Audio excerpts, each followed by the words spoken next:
আমাদের আজকের গল্প মাসুদ রানা সিরিজের রত্নদ্বীপ। লিখেছেন কাজী আনোয়ার হোসেন। প্রথম প্রকাশ নভেম্বর 1968 সাল। মাসুদ রানা 1966 সালে লেখক কাজী আনোয়ার হোসেনের নির্মিত একটি কাল্পনিক চরিত্র, যিনি তাকে 450-এরও বেশি উপন্যাসে চিত্রিত করেছিলেন। কাজী আনোয়ার হোসেন মাসুদ রানার চরিত্রটিকে মূলত ইয়ান ফ্লেমিংয়ের সৃষ্ট জেমস বন্ড চরিত্রটির বাঙালি সংস্করণ হিসেবে সৃষ্টি করেছেন। বর্তমানে সিরিজটি বাংলা বইয়ের জগতে স্বকীয় একটি স্থান ধরে রেখে মাথা উঁচু করে পথ চলছে। শুরু করছি মাসুদ রানা সিরিজের রত্নদ্বীপ পার্ট 4। কথায় কথায় অনেক খবর জানা গেল সুদীপ্তর কাছ থেকে। অল্প বয়স হলে কি হবে, 2 বছর এই এলাকায় ঘুরে ঘুরে অনেক কিংবদন্তি, অনেক গল্প কাহিনী সংগ্রহ করেছে সে। মালদ্বীপের গল্প শুনিয়েছে সে রানাকে ইতিমধ্যেই। কেমনভাবে নিশ্চিহ্ন হয়ে গেছে প্রতাপ প্রতিপত্তিশালী একটা জেলে সম্প্রদায়, তার করুণ কাহিনী। এখনো দালান কোঠা বাড়িঘর সব রয়েছে, কিন্তু সারা দ্বীপে একটি জনপ্রাণীরও চিহ্ন নেই। রত্নদ্বীপটা দেখতে কি রকম, গেছেন কখনো? জিজ্ঞেস করলো রানা। হ্যাঁ, 2 বার গিয়েছি, বলল পাইলট। বিরাট একটা দুর্গ আছে ওই দ্বীপে। পর্তুগিজ জলদস্যু হুবার্টো তৈরি করেছিল ওই দুর্গ। এখন দ্বীপটা কিনে নিয়ে বসবাস করছে আমাদের প্রাক্তন কৃষিমন্ত্রী আব্দুল গনি ইলাহুদে। একটা মেয়ে আছে ভদ্রলোকের, অপূর্ব সুন্দরী, নাম ডোডি ইলাহুদে। দুজনই এখন আদমরা, লোকজন সহ্য করতে পারে না। কেন? অবাক হয়ে চাইল রানা সুদীপ্তর মুখের দিকে। মাস 3 হলো প্লেন অ্যাক্সিডেন্টে মারা গেছে আব্দুল গনি ইলাহুদের বড় ছেলে আর হবু জামাই। একেবারে মন ভেঙে গেছে বুড়োর। একদম খাঁটি আর সৎ লোক বলে সবাই ভালোবাসতো এই বুড়োকে, কিন্তু কেমন যেন পাগল পাগল মতো হয়ে গেছে লোকটা আজকাল। কারো সঙ্গে মেশে না। মেয়েটারও ওই একই অবস্থা। একটা কাক পক্ষীও দেখা গেল না ইয়ালু দ্বীপে। এইসব দ্বীপের অধিবাসীদের প্রধান জীবিকা মাছ ধরা, কিন্তু সাতুলাগির 10 মাইলের মধ্যে মাছ ধরার কথা কেউ কল্পনাও করতে পারে না। কাজেই ইয়ালু দ্বীপে লোক বসতি গড়ে উঠতে পারেনি কোনো দিনই। এবার রত্নদ্বীপের উদ্দেশ্যে চলল ওরা। পাহাড়ি দ্বীপ। দুর্গটা তৈরি করা হয়েছে পাহাড়ের গায়ে। ষোড়শ শতাব্দীর শক্তপোক্ত পাহাড়ি দুর্গ। দুর্গের ডান ধারে খানিকটা জায়গায় পাথুরে পাড় ধসে গেছে। সেইখানে অনেক ব্যয় ও পরিশ্রম করে একটা জেটি তৈরি করা হয়েছে। পাথর দিয়ে আপনা আপনি ব্রেক ওয়াটার তৈরি হয়ে গেছে, কিন্তু ছোট। বোট হাউসের মুখটা 6-7 গজের বেশি নয়। রানা লক্ষ্য করলো লম্বায়ও 6-7 গজের বেশি হবে না। শেষ মাথা গিয়ে ঠেকেছে পাথরের গায়ে। চৌকোনা দুর্গের চারপাশে ঘুরল একটা হেলিকপ্টার, তারপর নেমে এলো ধীরে ধীরে। দুর্গের উত্তর দিকে 20 ফুট চড়া সবুজ ঘাসে ছাওয়া একটা সমতল ভূমি চলে গেছে সাগরের তীর পর্যন্ত। 200 গজ হবে লম্বায়। সবুজ ঘাসে কয়েকটি বিরাট আকারের ছাগল চড়ছে। অতিরিক্ত বাতাসের জন্য ঘাসের উপর নামা গেল না, আর একটু সরে দুর্গের কাছাকাছি নামলো হেলিকপ্টার। নেমেই রওনা হলো রানা দুর্গের দিকে। একটা মোড় ঘুরতেই আচমকা ধাক্কা খেল সে একটা মেয়ের সঙ্গে। ডোডি ইলাহুদে। প্রায় ছুটতে ছুটতে আসছিল সে ওদের দ্বীপে হেলিকপ্টার নামতে দেখে। আমি অত্যন্ত দুঃখিত মিস। ভদ্রতার খাতিরে নিজের পরিচয় দেওয়ার কিছুমাত্র প্রয়োজন বোধ করল না মেয়েটা। কঠোর কণ্ঠে জিজ্ঞেস করল, ইঞ্জিন ফেইলিওর? না, ঠিক তা নয়। Mechanical failure? তাহলে আপনি যেতে পারেন এক্ষুনি, এটা প্রাইভেট প্রপার্টি। মেয়েটার মুখের দিকে চাইল রানা অবাক হয়ে। ফ্যাকাশে একটা মুখ, শুকনো ঠোঁট, চোখের কোণে কালি চুল, উস্কো খুস্কো, কিন্তু চোখ দুটো উজ্জ্বল। অদ্ভুত এক মলিন সৌন্দর্য ফুটে উঠেছে ওর মুখে। কিন্তু এত কর্কশ কেন মেয়েটির কথাগুলো? কি দেখছেন? একটু যেন ভয় পেয়ে গেল মেয়েটা। এদিক ওদিক চাইল। কিছু না, আপনার বাবা কোথায়? আমি আব্দুল গনি ইলাহুদে। গম্ভীর ভারী কণ্ঠে কেউ কথা বলে উঠল রানার পিছন থেকে। ঘাড় ফিরিয়ে দেখল রানা ওয়াকিং স্টিক হাতে এক বৃদ্ধ এসে দাঁড়িয়েছে। লম্বা চিবুকের সামান্য পাকা দাড়ি, মাথায় টাক, বুদ্ধিদীপ্ত সম্ভ্রান্ত চেহারা। কি ব্যাপার? আমার নাম আব্দুল্লাহ সুদীপ্ত, বলল রানা। এআরসি রেস্কিউ সার্ভিস থেকে পাঠানো হয়েছে আমাকে। ভ্যাকট্রা বলে একটা ইয়ট কাছাকাছি কোথাও ডুবে গেছে। এক আধজন সার্ভাইভার হয়তো এখনো বেঁচে থাকতে পারে, তাই খুঁজে বেড়াচ্ছি আমরা সকাল থেকে। এবং উদ্দেশ্য ব্যক্ত করবার আগেই নিশ্চয়ই ডোরি তোমাকে ধাক্কা দিয়ে পাড় থেকে নিচে ফেলে দিতে চাইছিল। মিষ্টি হাসিতে উদ্ভাসিত হয়ে উঠল বৃদ্ধের মুখ। পাগলি একটা, জার্নালিস্ট পছন্দ করে না ও একেবারেই। তা না করতে পারে, কিন্তু আমাকে অপছন্দ করবার কারণ কি? আমি রীতিমতো ভদ্রলোক। কিন্তু ওর বয়সটা দেখবে তো। 21 বছর বয়সে তুমি জার্নালিস্ট আর ভদ্রলোকের তফাৎ বুঝতে পারতে? আমি তো পারতাম না। এখন বয়স হয়েছে, 1 মাইল দূর থেকেও চিনতে পারি। কিন্তু যাক সে কথা। তোমাকে কোনো সাহায্য করতে পারছি না বলে আমি দুঃখিত মিস্টার সুদীপ্ত। গত রাতে খবরটা শুনে সারা রাত আমার লোকজনকে দিয়ে পালা করে ডিউটি দিয়েছি। আমি নিজেও ছিলাম রাত 12টা পর্যন্ত, কিন্তু কোনো লাইট বা প্লেয়ার দেখা যায়নি, কিছু না। অনেক ধন্যবাদ স্যার। সবাই যদি এরকম স্বেচ্ছায় সহযোগিতা করতো। যাক, কিন্তু জার্নালিস্টদের কথা বলছিলেন কেন? তুমি জানো না বোধ হয়, আমাদের পরিবারে একটা করুণ ঘটনা ঘটে গেছে। আমার ছেলে আর হবু জামাই হঠাৎ মারা গেছে প্লেন ক্র্যাশ করে।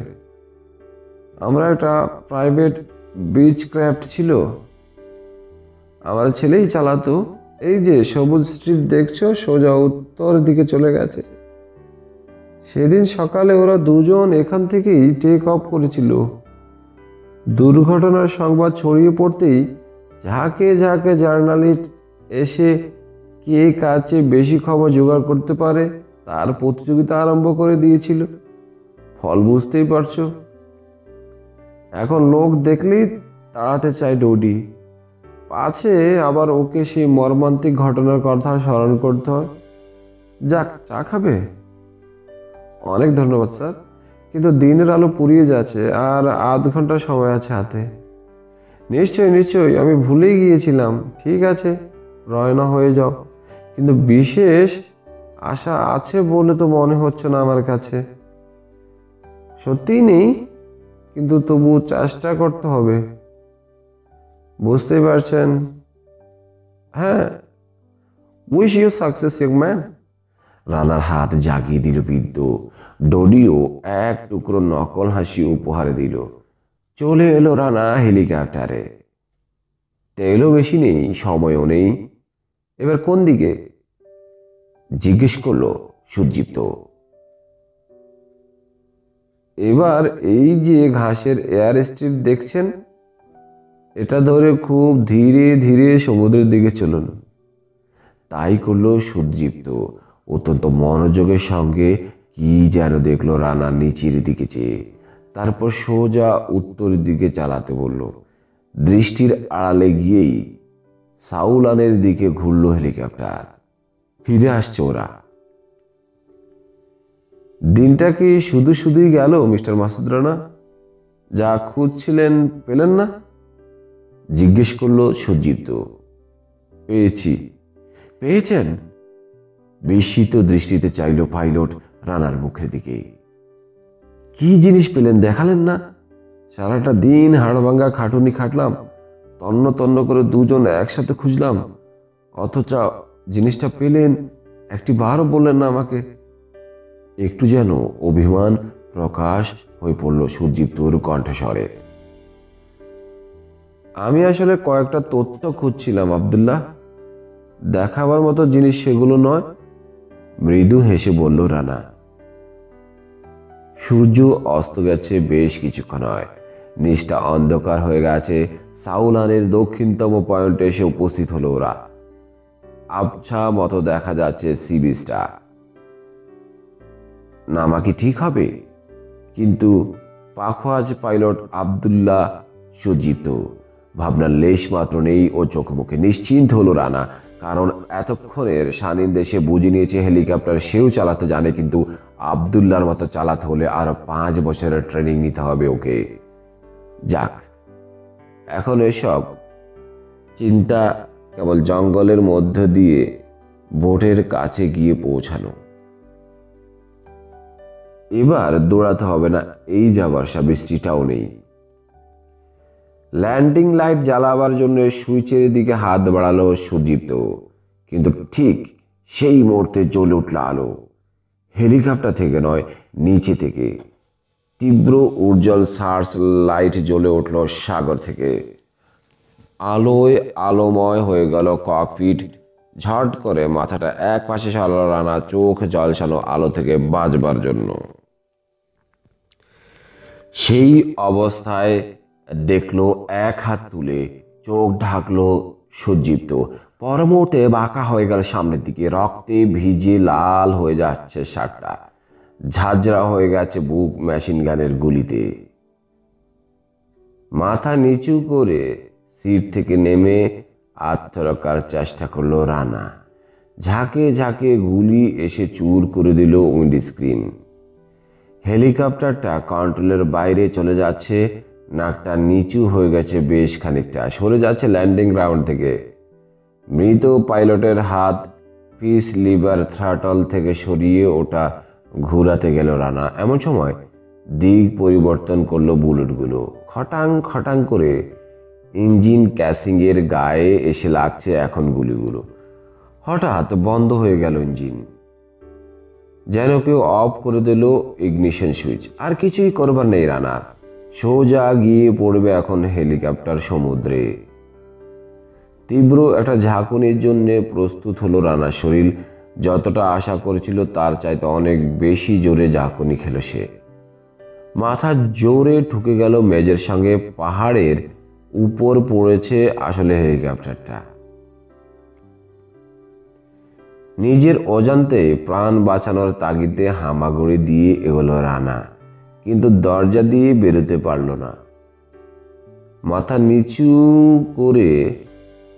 নিচু দিকে করে পড়েছে হেলিকপ্টার। দরজা অনেক উঁচুতে, শরীরে শক্তি পাচ্ছে না রানা। কোথা থেকে একরাশ পানি এসে জমছে হেলিকপ্টারের নাকের কাছে। কিছুক্ষণ কবরের মতো স্তব্ধতা বিরাজ করলো চারপাশে। তারপর আবার শুরু হলো নিচ থেকে গুলি বর্ষণ। ফিউজিলেজ ভেদ করে এপুর এপুর হয়ে বেরিয়ে যাচ্ছে অসংখ্য গুলি। দুবার ঘাড়ের কাছে জামায় হ্যাচকা টান অনুভব করলো রানা। পানির মধ্যে মুখ গুজে বাজবার ব্যর্থ চেষ্টা করছে সে। এমনই সময় নাকের কাছে পানি জমার জন্যেই হোক আর গুলির ধাক্কাতেই হোক ভারসাম্য টলে উঠল হেলিকপ্টারের। কাত হয়ে গেল সেটা একদিকে। 1 সেকেন্ড যেন থমকে দাঁড়ালো, তারপর সোজা নেমে এলো নিচে, ঠিক সিমেন্টের বস্তার মতো। ঝাপাত করে সমুদ্রে পড়েই তলিয়ে গেল মুহূর্তে। কয়েক সেকেন্ডের জন্য জ্ঞান হারিয়েছিল রানা। নাকে মুখে চোখে লবণাক্ত পানি যেতেই চোখ মেলে চাইল। কি ঘটেছে বুঝে উঠতেই পার হয়ে গেল আরো কয়েক সেকেন্ড। সমুদ্রের নিচে তলিয়ে গেছে সে। সবকটা ব্যাপার মনে পড়তে ভয়ানক এক আতঙ্ক পেয়ে বসল। ওকে বুকের উপর থেকে সুদীপ্তর শরীরটা সরিয়ে দিল সে। তারপর দরজার দিকে এগুলো অন্ধের মতো দুই হাত সামনে বাড়িয়ে। আটকে গেছে, দরজা খুলল না। প্রচন্ড ধাক্কায় ধুমড়ে বেঁকে আটকে গেছে শক্তভাবে। ধাক্কা দিল রানা, টানলো, দমাদম পিটালো, কিন্তু খুলল না দরজা। চোখ আর কান ব্যথা করছে রানার। তার মানে সমুদ্রের অনেক গভীরে তলিয়ে গেছে হেলিকপ্টার। বুকের ভেতরটায় মনে হচ্ছে কেউ যেন পেট্রোল ভরে আগুন ধরিয়ে দিয়েছে। ঠিপ ঠিপ করছে কপালের দুই পাশ। আবার একবার প্রাণপণে চেষ্টা করলো রানা দরজা খুলবার। ইনস্ট্রুমেন্ট প্যানেলের গায়ে দুই পা ঠেকিয়ে দুই হাতে দরজার হাতল ধরে টানল সে। খুলতেই হবে দরজা, নইলে অবধারিত মৃত্যু। কিন্তু খুলল না দরজা। টানের চটে হ্যান্ডেলটাই ঘুরল কেবল। ছুটে গেল রানার হাত থেকে। হ্যান্ডেলটা ছুটে যেতেই পায়ের ধাক্কায় চলে এলো সে হেলিকপ্টারের পিছন দিকে। আর পারা যায় না, মৃত্যুকে স্বীকার করে নেওয়াই ভালো এখন। বুকের ছাতি ফেটে যেতে চাইছে। কতক্ষণ হলো সে দম বন্ধ করে আছে? 2 মিনিট। ভুড়ভুড়ি হয়ে উপরে উঠে গেল রানার অবশিষ্ট দম। ফুসফুস ভর্তি বাতাস গ্রহণ করার স্বাভাবিক জৈবিক তাগিদে হা করে দম নিল সে। লবণ পানি, কিন্তু না নিয়েও উপায় নেই। ইচ্ছে করে ঠেকানো যাচ্ছে না। মস্তিষ্কের হুকুম অমান্য করে দেহটা বাঁচতে চাইছে নিজের তাগিদে। হঠাৎ রানা বুঝতে পারলো ওর দেহটা আসলেও না, আলাদা একটা অস্তিত্ব আছে দেহটার। ওর একটা বিচিত্র কলকবজা দিয়ে তৈরি গাড়ির মতো। ড্রাইভার হিসেবে বসিয়ে দেওয়া হয়েছে ওকে। ওটার মধ্যে এতদিন ড্রাইভ করেছে ঠিকই, কিন্তু ভিতরে যন্ত্রপাতিগুলোর নিয়ম কানুন প্রবুদ্ধি সম্বন্ধে আসলে কোনো ধারণাই নেই ওর। এতদিন বুঝতে পারেনি, কিন্তু আজ এই জরুরি মুহূর্তে অপদার্থ ড্রাইভারকে নাচক করে দিয়ে দেহটা নিজেই চলবার চেষ্টা করছে দেখে অবাক হলো সে। টের পেল ও এবং ওর দেহটা সম্পূর্ণ আলাদা দুটো জিনিস। কিন্তু এসব ভাবছে কেন সে? মৃত্যুর ঠিক আগের মুহূর্তে এসব কথা ভাবে মানুষ? এত শব্দ কিসের? মাথার মধ্যে কোলাহল হচ্ছে কেন? চিন্তাগুলো ডুবে যাচ্ছে সেই প্রচন্ড কোলাহলের মধ্যে। হা করে আবার দম নেবার চেষ্টা করলো দেহটা। এক রাশ বাতাস ঢুকলো ক্ষুধার্ত ফুসফুসে। অবাক হলো রানা। বাতাস? বাতাস এলো কোত্থেকে? পেট্রোলের গন্ধ। আন্দাজেই বুঝতে পারলো সে ব্যাপারটা। পায়ের ধাক্কায় হেলিকপ্টারের লেজের কাছে চলে এসেছে। কপাল গুনে আটকে আছে ওখানে খানিকটা বাতাস।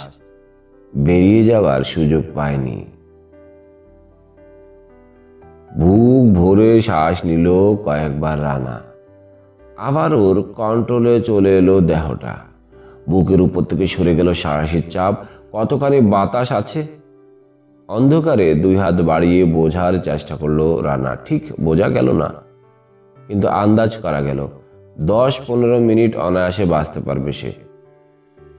বেরোনো যাবে না, দরজা তো দুটো।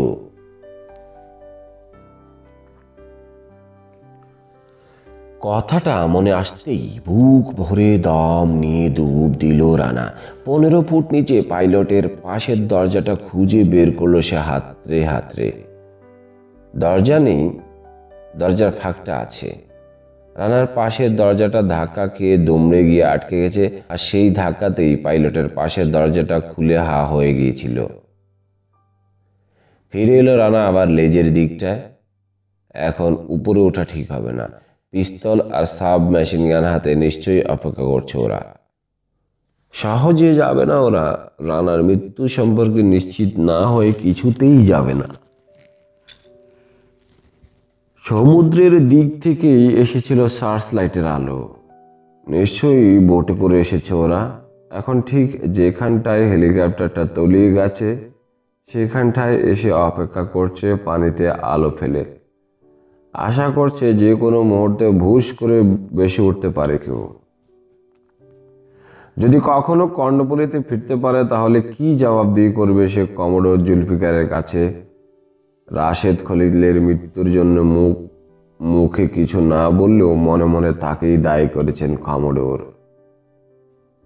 ট্রাইটন উধাও হয়ে গেছে, ওর নিজের পরিচয় আর গোপন নেই শত্রুপক্ষের কাছে। আব্দুল্লাহ সুজ্জিপ্তর মৃত্যুর জন্য সেই দায়ী। হেলিকপ্টারও গেছে। মুখ দেখাবে কি করে সে দেশে ফিরে? কি জবাব দেবে এতগুলো প্রশ্নের? সবকিছু গোলমাল করে দিয়ে বসে আছে সে। 48 ঘন্টা সময়ের মধ্যে আর 12 ঘন্টা মাত্র আছে হাতে। এইটুকু সময়ে কতদূর কি করতে পারবে সে একা? কতক্ষণ ভোট নিয়ে অপেক্ষা করবে ওরা? আটকানো বাতাসটুকু ইতিমধ্যেই দূষিত হয়ে গেছে। মিনিট 10 পার হয়ে গেছে। এরই মধ্যে আর কয়েক মিনিটের মধ্যে বেশে উঠতে হবে রানাকে উপরে। বেশে ওঠার কথা ভাবতেই একটা কথা মনে পড়ে যাওয়ায় হঠাৎ আঁতকে উঠল রানা। সর্বনাশ! Nitrogen bubble! একটি বারও এই নাইট্রোজেন বাবলের কথা মনে হয়নি রানার এতক্ষণ। আরেকবার কয়েক সেকেন্ডের জন্য নগ্ন আতঙ্কে নিষ্ক্রিয় করে দিল ও চিন্তাশক্তি। নিজেকে স্থির রাখবার চেষ্টা করলো রানা। যা হবার হয়ে গেছে, এখন যা হবার হবে। কতখানি গভীর পানিতে আছে সে? 10 ফেদম, 15, 20 না আরো বেশি? সেলাত লম্বকের কোন কোন জায়গায় গভীরতা 80 ফেদম। কিন্তু পাড়ের এত কাছে কি এত গভীর পানি থাকবে? থাকবে না। নিজেকে প্রবোধ দেওয়ার চেষ্টা করল না, কিন্তু ভেতরে ভেতরে অস্বীকার করবার উপায় রইল না যে পাহাড়ের ঠিক ধারেই পানিতে পড়েছে হেলিকপ্টার, এবং ইচ্ছে করলেই এখানে 50-60 ফেদম পানি থাকতে পারে। খোদা, যদি 25 ফেদম পানি হয় তাহলেই সব শেষ। ডিকম্প্রেশন টেবলটা মুখস্থই আছে রানা। 30 ফেদম নিচে কেউ যদি 10 মিনিট সময় ব্যয় করে তাহলে উপরে উঠতে উঠতে জায়গায় জায়গায় 18 মিনিট ডিকম্প্রেশন স্টপ দিতে হবে তাকে। সমুদ্রের নিচে প্রেসারের মধ্যে শ্বাস নিলে নাইট্রোজেন জমে মানুষের টিস্যুতে। উপরে উঠতে আরম্ভ করলে এই নাইট্রোজেন রক্তের সঙ্গে মিশে ফুসফুসে চলে আসে এবং শ্বাস প্রশ্বাসের সঙ্গে সঙ্গে একটু একটু করে দূর হয়ে যায়। কিন্তু দ্রুত উপরে উঠে এলে শ্বাস প্রশ্বাস দূর করতে পারে না নাইট্রোজেন। ফলে রক্তের মধ্যে নাইট্রোজেন বাবল তৈরি হয়। ভয়ঙ্কর যন্ত্রণা তো হবেই। পঙ্গু হয়ে যাবে সে জন্মের মতো, মারাও যেতে পারে। 20 ফেদমও যদি নিচে থাকে ভাবল রানা, তাহলে 6 মিনিট থামতে হবে ডিকম্প্রেশনের জন্য। যদি বাঁচি, পঙ্গু হয়ে বেঁচে থাকতে হবে বাকি জীবন, আর থাকা যায় না। বার কয়েক বুক ভরে বাতাস নিয়ে আবার ছেড়ে দিল রানা। রক্তের মধ্যে অক্সিজেনের পরিমাণ যতটা সম্ভব বাড়িয়ে নেওয়া দরকার। শেষবার ফুসফুস পুরো করে নিয়ে ডুব দিল সে। পাইলটের পাশের দরজা দিয়ে বেরিয়ে উঠতে আরম্ভ করলো উপরে। ধীরে ধীরে সাঁতার কাটছে, আর একটু একটু পর পরই অল্প অল্প বাতাস ছেড়ে দিচ্ছে সে মুখ দিয়ে। উপর দিকে চাইল রানা। মনে হলো কালির দোয়াতের মধ্যে সাঁতার কাটছে। ঘন অন্ধকার। আর কত দূর? আরো 50 ফেদম। এদিকে দম যে ফুরিয়ে যাচ্ছে, বুকের উপর সেই সাঁড়াশিটা চেপে বসতে চাইছে আবার। হঠাৎ হাল ছেড়ে দেওয়ার ঠিক আগের মুহূর্তে অপেক্ষাকৃত হালকা মনে হলো অন্ধকারটা। একটু পরেই মাথাটা ঠেকলো শক্ত মতো কি একটা জিনিসের সঙ্গে। ধরে পেল রানা সেটা। ধীরে, খুব ধীরে মাথা তুলল পানির উপর। প্রাণ ভরে শ্বাস নিল সে খোলা সমুদ্রের ভেজা মিষ্টি বাতাসে। এখনই শুরু হবে গাটে গাটে ডিপ্রেশনের তীব্র যন্ত্রণা।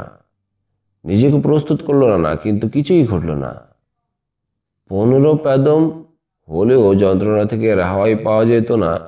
নিশ্চয়ই তারও কম পানিতে ছিল সে এতক্ষণ। খুব সম্ভব 50-60 ফুটের বেশি ছিল না পানিতে।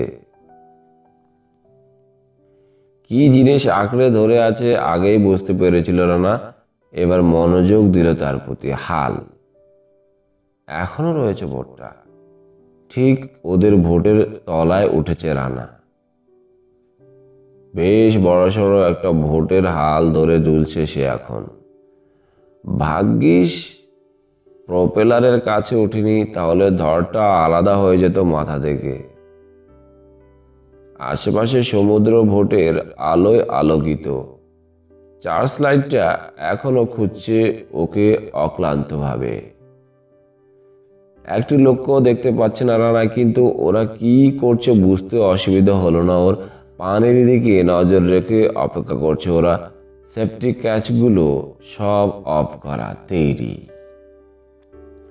পায়ের সাথে বাঁধা প্লাস্টিক খাপ থেকে ছুরিটা বের করে হালের গায়ে লিখল রানা এমআর। যতক্ষণ ওরা নিশ্চিত না হতে পারছে ততক্ষণ আর কাজ নেই রানার অপেক্ষা করা ছাড়া। যথেষ্ট হয়েছে, তীক্ষ্ণ কণ্ঠে কথা বলে উঠল কেউ। চমকে উঠল রানা। অতি পরিচিত কণ্ঠস্বর। এতক্ষণ পানির তলায় থাকা কারো পক্ষেই সম্ভব নয়। খায়েস, মিসির দাউদ। ক্যাপ্টেন ইমরানের গলা। ঘাড়ের কাছে কয়েকটা চুল খাড়া হয়ে গেল রানার। Yes captain. কেউ ওঠেনি? জিজ্ঞেস করলো ক্যাপ্টেন। না স্যার, পরপর একই উত্তর দিল তিনজন। ঠিক আছে গ্র্যান্ড, ছেড়ে দাও বোট। মাতারাম। Yes captain. ডুব দিল রানা। প্রায় 10 ফুট নিচে দিয়ে সাঁতরে চলল সে পাড়ের দিকে।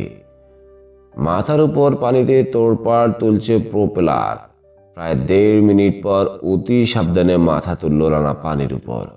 বহু দূর চলে গেছে বোট। সার্চ লাইট নিভিয়ে দেওয়া হয়েছে, হুইল হাউসে বাতি জ্বলছে কেবল। দ্বিধাহীন চিত্তে ফিরে চলেছে ওরা। যে কাজে এসেছিল সে কাজ সুসম্পন্ন হয়েছে। একটু ডান পাশে সরে গিয়ে ছোট্ট সি বিচটায় উঠল রানা। ভেজা বালির উপর চিত হয়ে শুয়ে বিশ্রাম নিল 15 মিনিট। তারপর উঠে রওনা হলো রাবারের ডিঙ্গিটার উদ্দেশ্যে। বার কয়েক ডাকলো রানা, কোনো সাড়া শব্দ নেই ওজন আলীর। অন্ধকার হয়ে আছে কর্ণফুলী, মৃত্যুর মতো অন্ধকার। গেল কোথায়? তীরে যেতে নিষেধ করেছে রানা, কাজে নিশ্চয়ই ঘুমিয়ে আছে। ঘুমন্ত ওজন আলীর নিশ্চিন্ত নাদুস নুদুর চেহারাটা চোখের সামনে ভেসে উঠতেই রেগে উঠল রানা মনে মনে। সারাদিনের এই ধকলের পর কাউকে ঘুমাতে দেখলে কে না রাগে উঠবে। গলা ছেড়ে চিৎকার করলো রানা। ওয়ালথারের বাট দিয়ে ইয়টের গায়ে টোকা দিল জোরে জোরে, কিন্তু তবুও কেউ এলো না। মরণ ঘুমে পেয়েছে ওজন আলীকে। আবার চেষ্টা করলো রানা উপরে উঠতে। মাত্র 4 ফুট। একটা বাচ্চা ছেলেও পারবে, কিন্তু রানা পারছে না। অবসাদে ভেঙে পড়তে চাইছে ওর দেহ মন। কেউ সাহায্য না করলে বোধহয় পারবো না উঠতে। ডিঙ্গিতে বসে কিছুক্ষণ শক্তি সঞ্চয় করলো রানা। তারপর প্রাণপণ চেষ্টায় উঠে এলো উপরে। কিন্তু কোথায় ওজন আলী? সারা ইয়টে চিহ্ন মাত্র নেই ওর। কোথাও কোনো ধস্তাধস্তির চিহ্ন নেই। যেমন ছিল ঠিক তেমনই স্বাভাবিক রয়েছে কর্ণফুলী। শুধু অদৃশ্য হয়ে গেছে সাব লেফটেন্যান্ট ওজন আলী। ক্লান্ত অবসন্ন শরীর নিয়ে বসে পড়ল রানা সেলুনের একটা সোফায়, 2 আউন্স পরিমাণ ব্র্যান্ডি গ্লাসে ঢেলে নিয়ে। খানিকটা শক্তি ফিরে এলো ব্র্যান্ডির কল্যাণে। ফিরে এলো রানা আফার ডেকে। বহু কষ্টে ডিঙ্গি আর আউটবোট মোটর তুলে ফেললো ডেকের উপর। ডিঙ্গিটা ডিপ্লেট করে আফটার লকারে রেখে দিল। আজ আর লুকিয়ে রাখবার বা প্রমাণ নিশ্চিহ্ন করবার কোনো লক্ষণ দেখা গেল না ওর মধ্যে। কেউ যদি আসে এবং চার্জ করে, মৃদু হাসল রানা। কেউ যদি আসে তাহলে বুলেট খাবে সে কলজে বরাবর। সেলুনে চলে এলো রানা। বাথরুমে ঢুকে জামা কাপড় খুলে প্রথমে স্নান করলো সে সাবান মেখে। গায়ের কাদামাটি পরিষ্কার হয়ে গেল, কিন্তু মনের কালি বুঝল না। বারবার চোখের সামনে ভেসে উঠছে রাশেদ, খলিল আর আব্দুল্লাহ সুজ্জিপ্তর মরা মুখ। শুকনো তোয়ালেতে গা হাত পা মুছে পরিষ্কার পরিচ্ছন্ন সদ্য পাট ভাঙা কাপড় পরে নিল রানা। চুল আশ্রাতে গিয়ে আয়নার দিকে চেয়ে অবাক হয়ে গেল সে। ওর ঠাকুরদা চেয়ে রয়েছে ওর দিকে। মনে হচ্ছে আয়নার ভিতর থেকে 80 বছরের এক বৃদ্ধের মুখ দেখা যাচ্ছে। মাথা নাড়ল রানা। সেই বৃদ্ধ মাথা নাড়ল সঙ্গে সঙ্গে। স্কার্ফটা গলায় পেঁচিয়ে নিয়ে একটা সোফায় বসে পড়ল রানা। প্রথমেই ওর প্রিয় ওয়ালথারটা চেক করলো সে।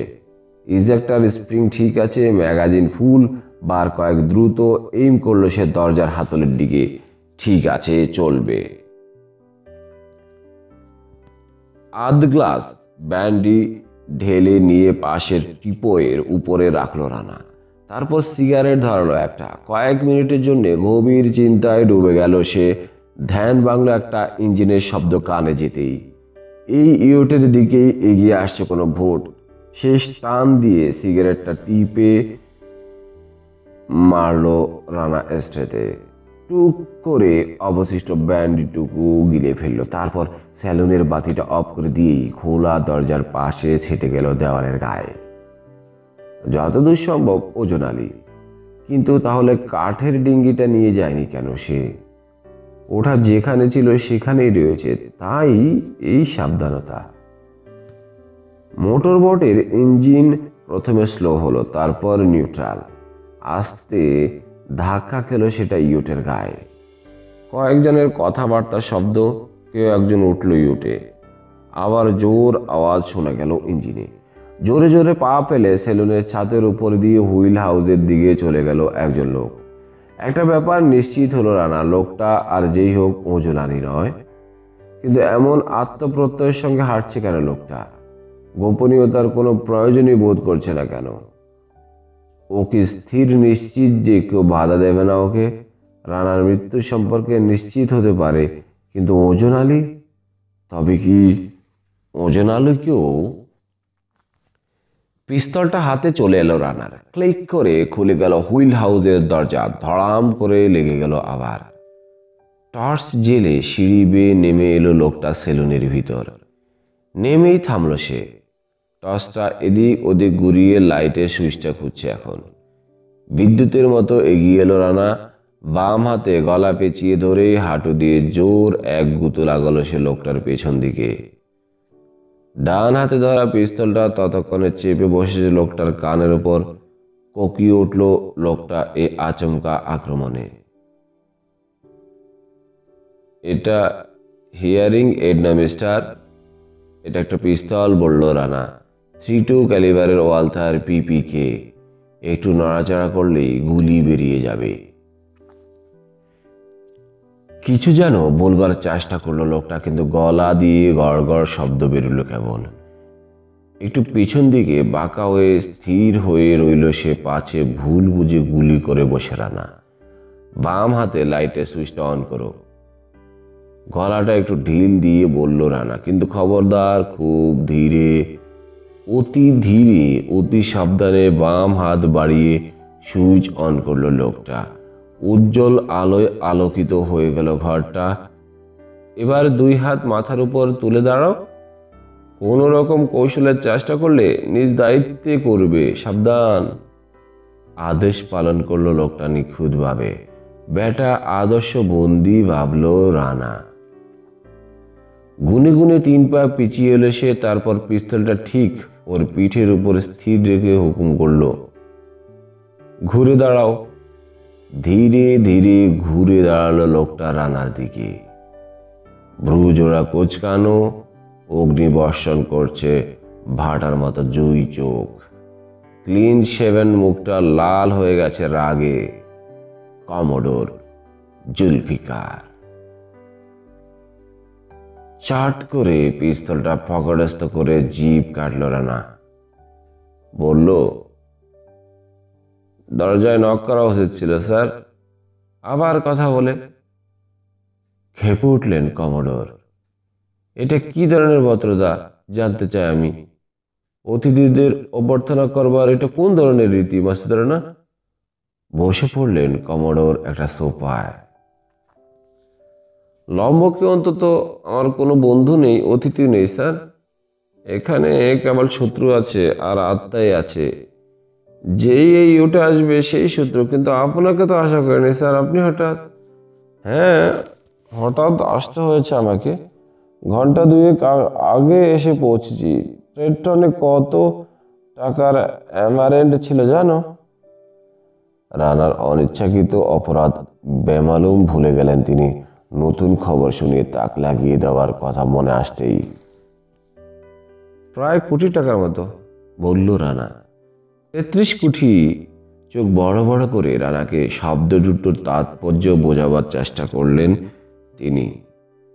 আমারও ধারণা ছিল 1 কোটি। করাচি থেকে কয়েক চালানে যাওয়ার কথা ছিল পুরো মাল, কিন্তু যে আমাদের লোকজন জাহাজটা পাহারা দেবে জানতে পেরেছে, অমনি পুরোটা একেবারে চালান দিয়ে দিয়েছে গর্দভগুলো। এখন মাথার চুল ছিঁড়ছে। উপর থেকে স্পেশাল ইনস্ট্রাকশন এসেছে আমার কাছে আজই দুপুরে। কাজে ছুটে চলে এসেছি আমি আর দেরি না করে। খবর দিয়ে তো আসতে পারতেন স্যার। চেষ্টা করেছিলাম, দুপুরে কয়েকবার চেষ্টা করেছি, কেউ সাড়া দেয়নি এদিক থেকে। বুঝলাম অবস্থা খারাপ, নিশ্চয়ই আরো কিছু গোলমাল আছে। বিমান বাহিনীর জেটে করে। আচ্ছা, ওজন আলী গেল কোথায়? জানি না স্যার। জানো না? অবাক হলেন কমোডোর। কিন্তু কি ব্যাপার না, কি হয়েছে তোমার, কি বলছো? ওজন আলী কোথায় জানো না তুমি? না স্যার, জানি না। খুব সম্ভব বল প্রয়োগ করে সরিয়ে ফেলা হয়েছে ওকে এখান থেকে।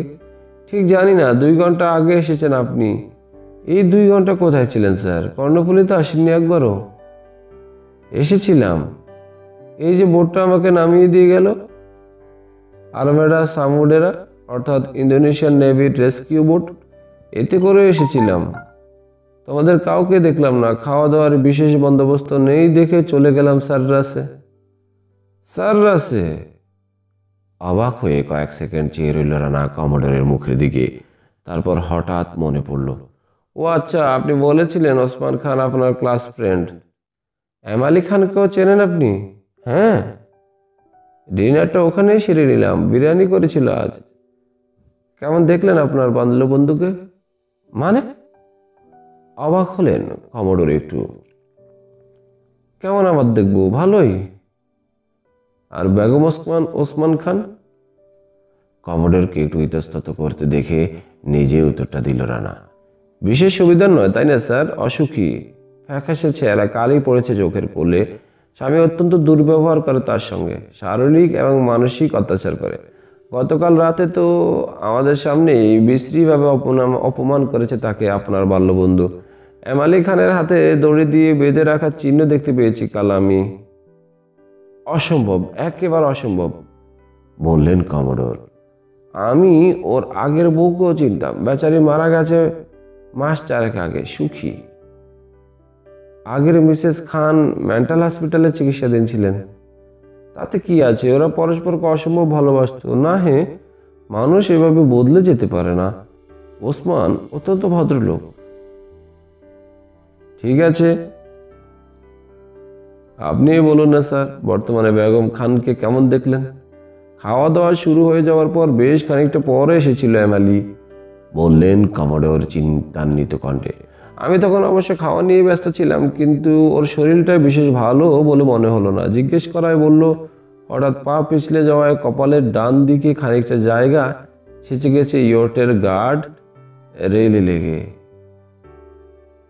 স্বামীর হাতের সঙ্গে লেগে আসলে ছেঁচেছে ওর কপাল, আমার যতটুকু বিশ্বাস। যাক, আপনি কি স্যার কর্ণফুলীতে আমাদের দেখতে না পেয়ে ভালো মতো খুঁজছিলেন পুরো ইয়টটা? নিশ্চয়ই। আপনার কেবিনটা কেবল বন্ধ ছিল, তাছাড়া। বসেছিল রানা, তড়াক করে উঠে দাঁড়ালো। আর ওর গল্প, কবিতা, উপন্যাস পেতে আমাদের চ্যানেলটি লাইক, কমেন্ট, শেয়ার এবং সাবস্ক্রাইব করতে ভুলবেন না।